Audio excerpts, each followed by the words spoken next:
Hey there, how are you? I hope you're well. Odessa here, Doctorate of Natural Medicine, Womb Wellness Coach. In today's episode, I want to talk with you about the importance of knowing your body and the 5 types of cycles a woman is influenced by. So, did you know that the annual calendar that we focus on is not designed for women's bodies? For example, we see a lot of indications of important changes that are represented as things on our calendar, like the solstice, like daylight savings, and even the seasons, right? But the lack of acknowledgement or even showing us the different cycles of the calendar has had a negative effect on women, men as well, but more specifically on the women. There's a deeper rooted reason why we have peak energy periods and low energy periods. Now, we do have societal terms like Groundhog's Day to explain what is naturally happening with the seasonal shifts, but that season change means something else for the female body. So I want to start by saying that I know you are not yet in tune with the natural cycles of your body. And many women aren't because we're not taught to be attuned to the cycles of our body. We're missing the cyclical patterns that our bodies should be naturally leading. And this is why we need to function with calendars that have us and our cycles at the center. Having that calendar will help us to have a better understanding of these 5 cycles. So for me, I bring them all together and I focused on the solar calendar, the lunar calendar, your birth natal calendar, the menstrual calendar, and your reproductive calendar. I think these are 5 cycles that all women must be aware of. Not being aware of these cycles can probably be one of the reasons why you don't really know when your period is coming. You have those unexplained emotional mood swings that even when you're not on your period, you can still be unproductive and have to force yourself to get things done. And as women, we're trying to force outcomes or actions because we're on a schedule that's not made for us. This is something that we will have conversations about until the ends of time. Women are consistently and constantly trying to force outcomes because we are working in a schedule, in a time frame, and on a calendar that is not made for us.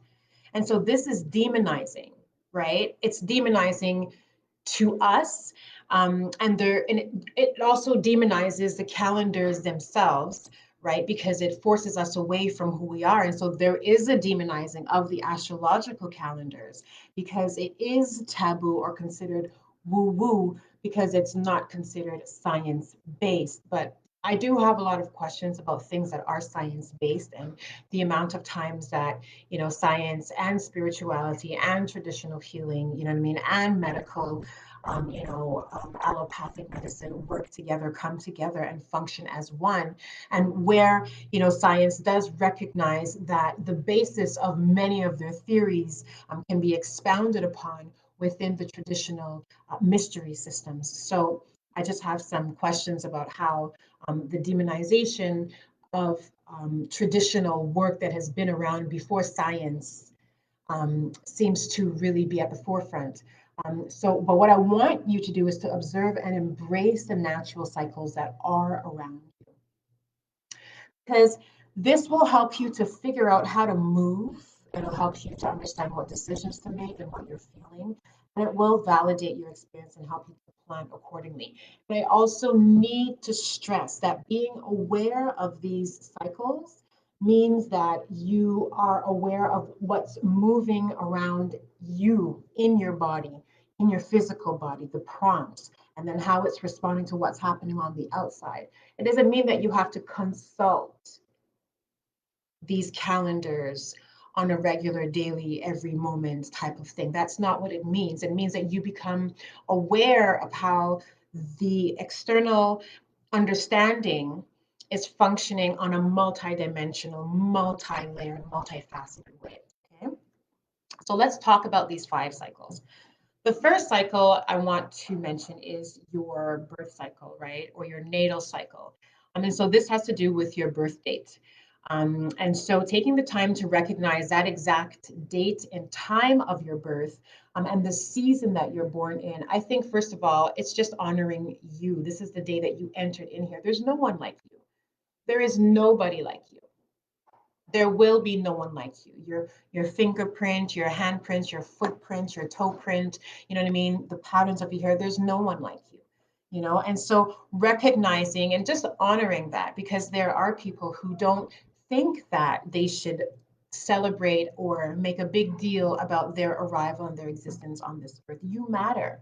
You matter. You matter so much that, you know, they take your dates and your time of birth and your footprint, all that information they take in the hospital because you matter. Okay, so learn the makeup of who you are. You know, what are you? You know, when were you born? Are you more of a morning person? Are you a night person? You know what I mean? What time of day were you born? You know what I mean? What was the season? Do you prefer warm weather? Do you prefer hot weather? You know what I mean? Are you more reflective? Are you more extroverted? Are you an ambivert? You know, these are the things to consider because, you know, the season, the particular season that you were born in terms of, you know, winter, summer, fall, and winter, summer, fall, and spring.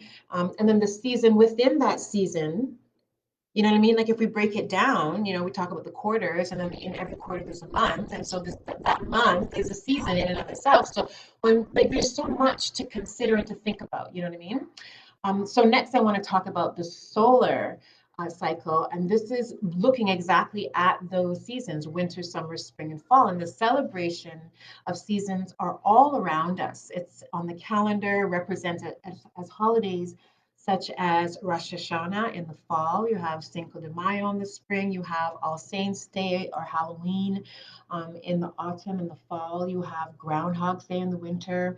You have Lionsgate in the summer. I mean, these are just some of the very, very overarching calendar dates that might be written on your calendar or may not be written on your calendar. And these holidays are celebrating the seasons for a specific reason.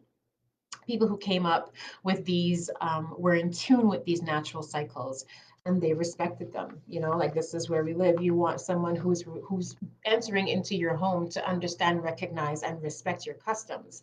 And here we are, you know, living here on the planet and just doing our thing and very much following you know, very different trajectories that I'm sure the planet itself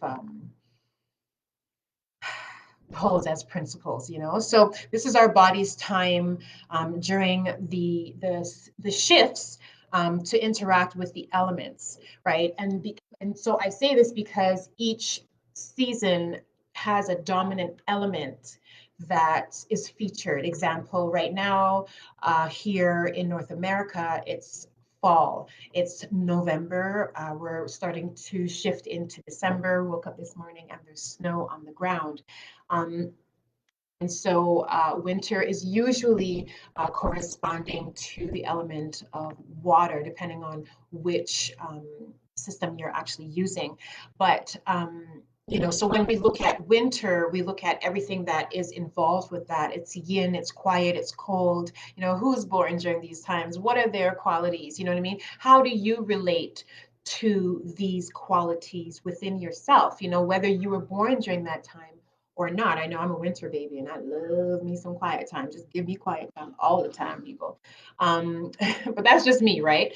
And so this is our body's time to interact with the elements, and that's why our signs, our astrological signs, or all the constellations, these are actual the mini seasons within the seasons that I was talking about. So if you missed it, I was talking about the overarching 4 seasons that we experience, and then I was breaking it down where we talk about every quarter, which is 3 months in the 4 season year, right? But within that season, it's broken down into 3 more seasons, right? Months. And because every month represents something, you know, you're starting off the month, you know, you're in the middle of the month, You're at the end of the month preparing to move into the next season in the next month, right? So there are a lot of different ways to approach this. And so by understanding this, then, how do you represent these changes within your life and how you understand that, when you're distracted at certain times, but not in the next, it can do with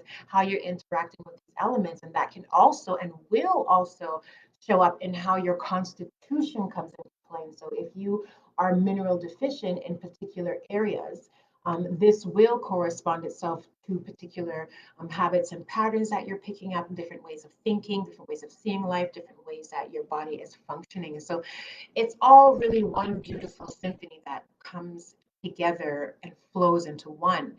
Um, Everything means something, right? And so we are very much working towards understanding that when an element is out of sync, this is how our bodies this will show up in our bodies as ailments as well, right? So when an element is out of sync within our bodies, within our being, this will show up in our bodies as ailments as well. For example, so if you're having trouble accepting positivity, right? One way of viewing it. If you're having difficulty receiving positive experiences, if you're having difficulty receiving compliments, or you're having a hard time celebrating, something good is happening to you and you're like, yeah, but this didn't happen, or I was waiting for this to happen instead. One thing that we would look at, or one area that we would focus, aligns with something to do with the pancreas and your digestive system and how you process sweet experiences. And the pancreas connects us to the diabetes and to insulin resistance and all of these wonderful things within the hormonal system as it correlates to the digestive system and the reproductive system as well. So next on our list of cycles, I would connect you to the lunar cycle. Every day the moon moves through a sign, right? And so if we look up into the sky, we just kind of throw our vision up, and we just had a circle in front of us, the moon would just make circles, every couple of days. Well, within the month, it would move pretty quickly, right? Whereas the sun would spend a bit of not a quarter, but it's a 12th, right? Anyways, the sun spends a bit more time going around, but the moon travels quicker, right? Every day the moon moves through a sign, and so pay attention to where the moon is and what things you should be doing during different phases and positions of the moon. These positions align with various signs and seasons, but these phases are very important and specific when we're talking about a woman's menstrual cycle. So if you pay close attention, you'll understand that your exact season, um, you know, is influencing you in this particular way, and you'll begin to understand why things are happening to you the way they are. And I really need to stress here, really, really, really need to stress, when we talk about intuition, when we talk about understanding and connecting to the self, connecting to the being, to the God source, when we talk about connecting to the self, deep into the womb, that manifestation of the universe, like when we, understand, that higher source is within us, as we understand the cycles that we are existing within right now, right, and the archetypes that we are working through right now, we begin to recognize within us the rhythms. So we don't rely on having like I said earlier on, to connect or be, privy to what is shifting immediately right now. You feel it within inside of your intuition is connected, because what is on the inside is on the outside, and what is on the outside is on the inside.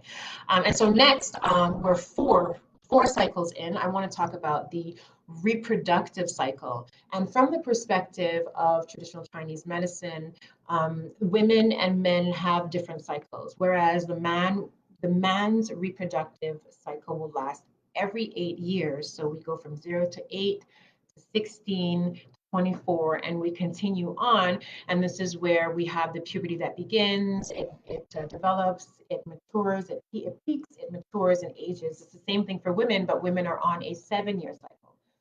So women will have 0 to 7, 7 to 18 to 21, 28, and moving on. And so this is where we have the development of puberty, we have our peak, we have, our maturation, and we have our quote unquote decline or aging that happens. So women would be considered more yin based off of the qualities that we represent and our connection to that lunar cycle. The 28 days of the lunar cycle connects us to the 28 days of the menstrual cycle, putting in brackets, because not everyone has a 28-day cycle. But our last cycle, which I just began to talk about, is the actual menstrual cycle. And at the surface, if you are familiar with how to track or how to understand the basics of the menstrual cycle, you are tracking your cervical fluid and your basal body temperature. But this also needs to align with your solar seasons, right? This is what I've come to understand because menstrual cycle represents the next vital sign, your next vital sign. You know what I mean? You take your temperature, you check your eyes, look at your skin, you know what I mean? You have these conversations and you check your menstrual cycle, right? This is how we recognize when something is wrong as women, as females, as womb carriers, as egg carriers. This is how we represent. This is how we understand and recognize how something is wrong. And so, lack of menstruation, for example, could mean low to no progesterone. It could mean polycystic ovarian syndrome. It could represent pregnancy, stress. It could represent amenorrhea. It's a sign that something is happening and you need to pay more attention to it. You don't need to push it to the side and say, I'll take care of it later. It means that you need to pay more attention to it. So I want to help you reset your body so that you can start the process of self discovery and body attunement. This is so important. This changes your perspective on yourself, on your life, on the people around you. And actually tonight, I am hosting a yoni steam and meditation masterclass tonight. And I would love for you to click on the link in my bio and join. And if you miss the Yoni Steam and Masterclass, Meditation Masterclass, please still feel free to click on the link in my bio to just book a conversation around your health, your womb wellness, and what it is that you want to see for yourself in the near future. So I look forward to hearing from you, and I want you to take care and be well. Good day.